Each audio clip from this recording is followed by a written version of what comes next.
Donald Trump is boasting about victories over Russian oil. But reality is unraveling his narrative. He claimed India would stop buying Russian oil and that China would follow, framing it as a US-led triumph.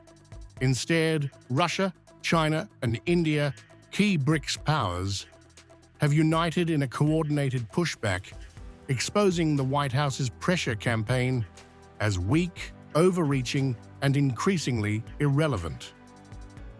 So I was not happy that India was buying oil, and he assured me today that they will not be buying oil from Russia. That's a big stop. Now I got to get China to do the same thing. You know, that is relatively easy compared to what we just did over the last week in the Middle East. Middle East was 3,000 years, and we got it done. This is 3 years, and I think we'll get it done. I think that President Putin, I think he wants to get it done. We'll see.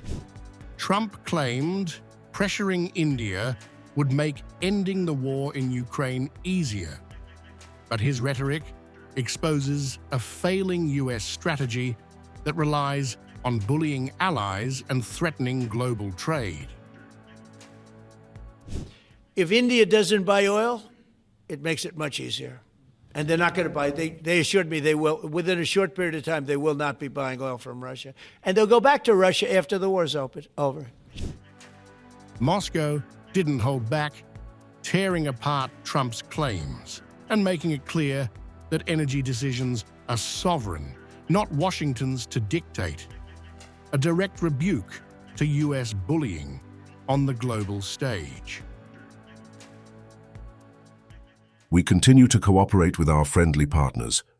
Our energy resource is in demand, it is economically viable, reasonable, and I am confident that our partners will continue to collaborate with us, interact, and develop energy cooperation.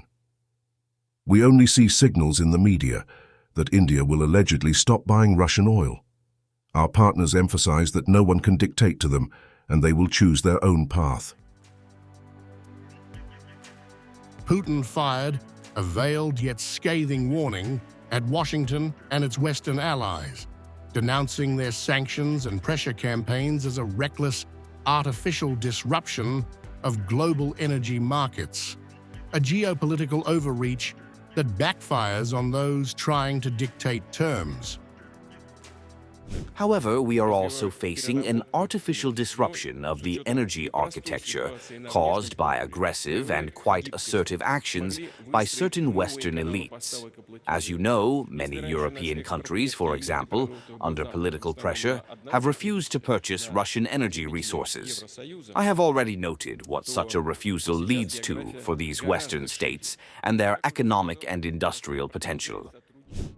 China fired back at Trump's oil bullying, slamming US coercion as a reckless attack on global trade and energy stability, a dangerous overreach that threatens supply chains and world markets.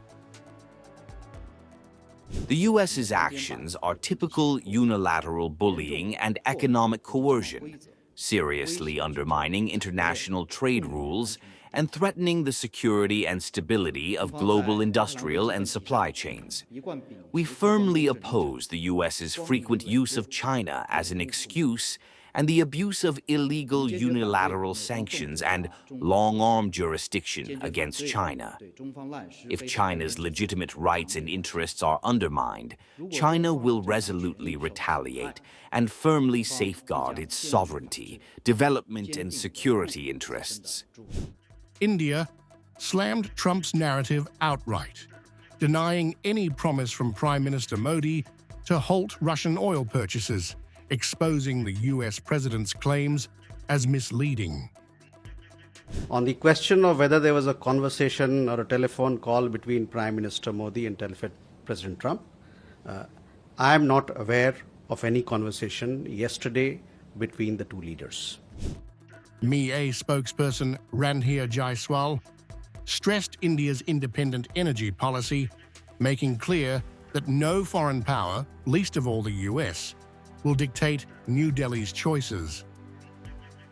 Government of India considers the provision of energy security a responsibility of paramount importance to meet the basic needs of its citizens. Indian companies source energy supplies from around the world while taking overall market conditions into account.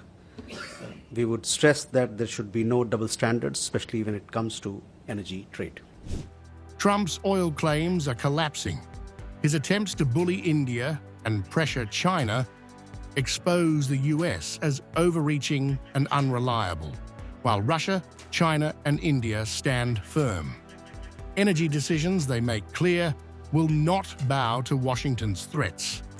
Moscow calls Trump's edict symbolic coercion, a move that only drives energy cooperation deeper toward the BRICS and global South. As one European diplomat told Reuters, Trump wanted to isolate Russia. Instead, he's isolating America.